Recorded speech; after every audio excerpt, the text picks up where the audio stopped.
आज की कहानी नौकर का कर्ज।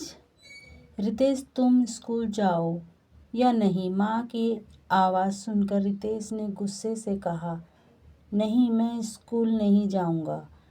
शारदा जी को बहुत गुस्सा आया, लेकिन अपने गुस्से को कंट्रोल करके उन्होंने कहा, बेटा, स्कूल नहीं जाओगे तो बड़े होकर क्या बनोगे?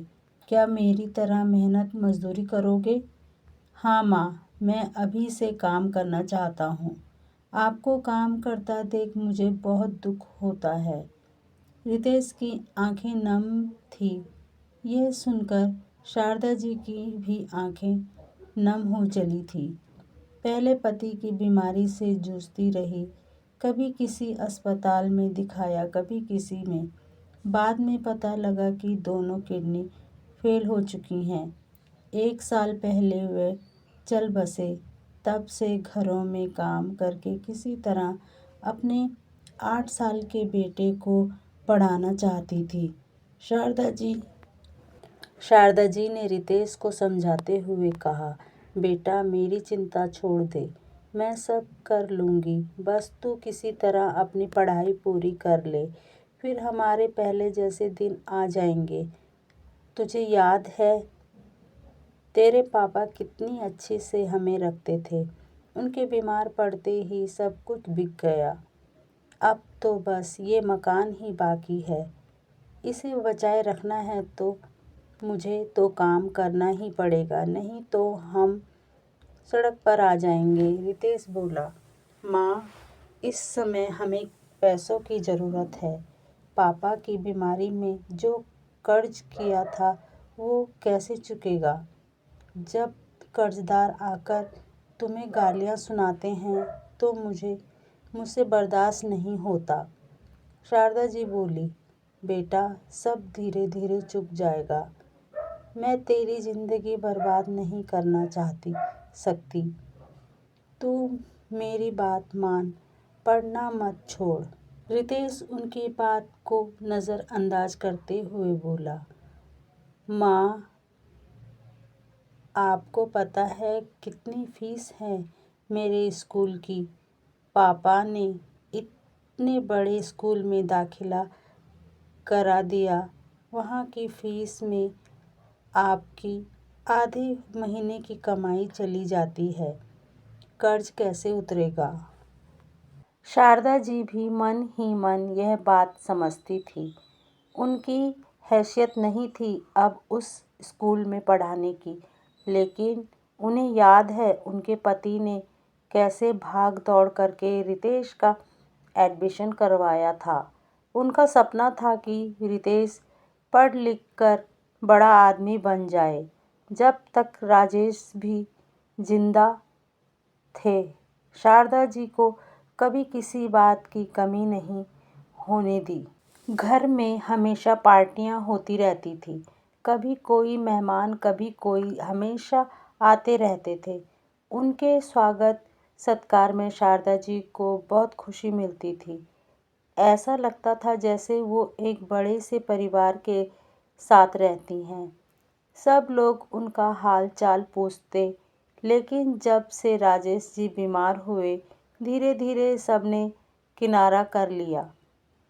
जहाँ तक कि जब राजेश जी ने प्राण छोड़े, वहाँ शारदा जी और रितेश के अलावा कोई नहीं था। एम्बुलेंस घर आई तब कुछ पड़ोसियों ने मदद की और उनका अंतिम संस्कार किया। उस दिन से आज तक उनका एक भी करीबी रिश्तेदार उनसे मिलने नहीं आया। हाँ, एक दूर के रिश्तेदार ने कई बार मकान खरीदने की बात की, लेकिन शारदा जी ने उसे फटकार दिया। दोनों माँ बेटे एक दूसरे को समझा रहे थे, तभी दरवाजे की घंटी बजी। शारदा जी ने गेट खोला तो सामने एक बुजुर्ग व्यक्ति खड़े थे। तुम ही राजेश की पत्नी हो? उन्होंने भारी सी आवाज़ में पूछा। शारदा जी को कुछ समझ नहीं आया तो उन्होंने कहा, जी हाँ, मैं ही हूँ, लेकिन आप कौन हैं और इन्हें कैसे जानते हैं? बेटी, क्या मैं अंदर आकर बैठ सकता हूँ? बहुत दूर से आया हूँ। क्या मुझे एक गिलास पानी मिल सकता है? एक ही सांस में सब कुछ बोलकर वह बुजुर्ग जवाब का इंतज़ार करने लगे। शारदा जी ने कहा, हाँ हाँ, आप अंदर आइए, बैठिए, मैं आपके लिए पानी लाती हूँ। शारदा जी के जाने के बाद बुजुर्ग सामने पड़ी एक पुरानी सी कुर्सी पर बैठ गए। रितेश से बात करते हुए उन्होंने पूछा, बेटा कौन सी क्लास में पढ़ते हो? जी, 3rd में। इतना कहकर रितेश चुप हो गया। शारदा जी पानी लाई। पानी पीकर बुजुर्ग ने कहा, बेटी यहाँ बैठो, मेरा नाम शांतिलाल है। तुम्हारे पति मेरी ही कंपनी में काम करते थे। बहुत छोटी उम्र से उन्होंने मेरे यहाँ नौकरी कर ली थी। धीरे धीरे उन्होंने मेरा विश्वास जीत लिया। मेरी कंपनी की सारी जिम्मेदारी वे अकेले संभाल रहे थे। इसी बीच मेरी तबीयत खराब रहने लगी। फिर मेरे बेटे ने कंपनी संभाल ली। मैंने अपने बेटे से कहा था, बेटा राजेश जी को कभी कोई परेशानी नहीं आने देना। मैंने कंपनी आना छोड़ दिया। अपना इलाज कराने के लिए मैं विदेश चला गया। अभी 1 सप्ताह पहले ही वापस आया हूँ तो पता चला राजेश जी नहीं रहे। मुझे बहुत अफसोस है। जिस आदमी ने मेरी बीमारी में भी मेरी कंपनी को डूबने नहीं दिया, उसके अंतिम समय में मैं उसका साथ न दे सका। मेरे बेटे ने केवल 1 महीने की सैलरी देकर आप लोगों को अपने हाल पर छोड़ दिया। काश मैं यहाँ होता तो उनका ढंग से इलाज करा पाता।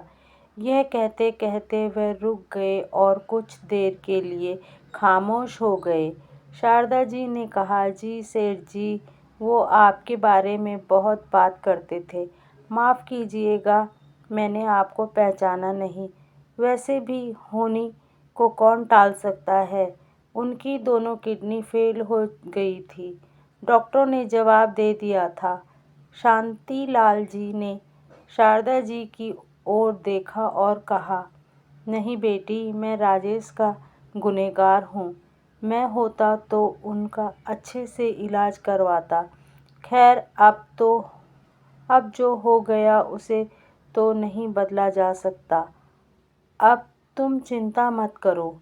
राजेश की सैलरी जब तक तुम्हारा बेटा 18 साल का नहीं हो जाता तुम्हें मिलती रहेगी। कल मैं रहूं या ना रहूं, सैलरी तुम्हारे खाते में आती रहेगी। अपने बेटे को खूब पढ़ाओ। राजेश के सारे काम तुम पूरे करो। यह सुनकर शारदा जी रोने लगी। रितेश की आंखों से भी आंसू बह रहे थे। शारदा जी ने कहा, सेठ जी, आपकी बहुत मेहरबानी। भला कौन ये सब करता है। मरते समय भी उन्होंने कहा था, काश सेठ जी होते तो मेरा ध्यान रखते। लेकिन उन्हें क्या पता था, उनके सेठ जी उनके जाने के बाद भी उनका ख्याल रख रहे हैं। शांतिलाल जी बिना कुछ बोले चल दिए। जाते जाते उन्होंने कहा, बेटा, पढ़ लिख कर अपने पिता जैसा बनना, जिनकी कमी हम आज भी महसूस करते हैं। उनके जाने के बाद रितेश अपनी माँ से लिपट गया। माँ, मैं खूब पढ़ूंगा, कल से स्कूल जाऊंगा। अगले दिन ही शारदा जी के अकाउंट में सैलरी आ गई। इसी तरह कई महीने बीत गए। एक दिन शारदा जी के मन में आया कि एक बार शांति लाल जी से मिल कर उनका शुक्रिया अदा कर दिया जाए। वो पता मालूम करते करते उनके बंगले के पास पहुंची। चौकीदार से पता किया तो पता लगा वह जब विदेश से आए थे, उनके 15 दिन बाद ही उनकी तबीयत बिगड़ गई और वे चल बसे। शारदा जी की आंखों से आंसू बह रहे थे। क्या वो केवल उनका भला करने ही आए थे या अपना कर्ज उतारने? यही सब सोचकर वह घर की ओर चल दी। इसके बाद भी हर महीने सैलरी आती रही। रितेश की पढ़ाई बहुत अच्छे से चल रही थी। जब भी शारदा जी सैलरी के पैसे बैंक से निकालती, उनकी आंखें नम हो जाती थी।